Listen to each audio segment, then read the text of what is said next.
يا صباح الفل، عاملين ايه؟ يا رب دايما تكونوا بخير. وحشتوني جدا من اخر فيديو نزلته، وشكرا جدا على تعليقاتكم وتفاعلكم.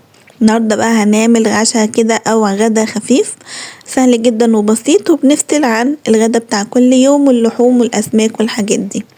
هنعمل طبق شكشوكة، انما ايه حكاية. اول حاجة حطيت الطاسة وحطيت فيها شوية زيت، وكنت مقطعة بصلاية كده كبيرة. طبعا قطعت بقى البصلاية وحطيتها كده اللي هي تتشوح كده تشويحة بسيطة، ونزلت عليها بالفلفل الرومي وعليها فلفل حراق.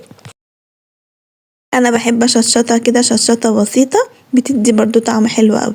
هبتدي ان انا اقلب كل ده مع بعض لحد ما يتشوحوا، وهنزل عليها بفصين توم مفرومين او 4 فصوص توم مفرومين، وطبعا على حسب الكمية اللي انت عاملاها زي ما قلنا. وهبتدي ان انا اشوحهم مع بعض. بجد التوم كان ريحته حلوة قوي، كان مدي كده نكهة حلوة قوي للشكشوكة، وبجد كانت طعمها خطير.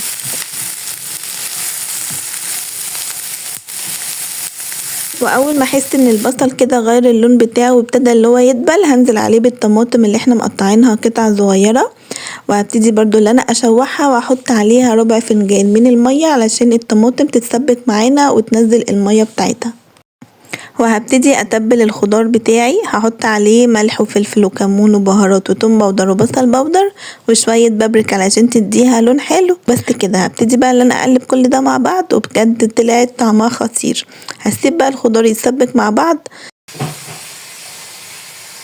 اضيف عليه البيض اي عدد طبعا اللي انت عايزاه. انا حطيت البيض عليه وغطيته علشان البيض يستوي. انا بحب البيض كده يبقى زي ما هو، ما بحبش اللي انا اقلبه في الخضار علشان يبان كده ويبقى ليه ملامح ويبقى شكله حلو.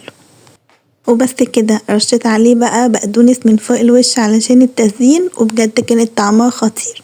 دي تكون وصفتنا النهارده، يا رب تعجبكم. باي باي.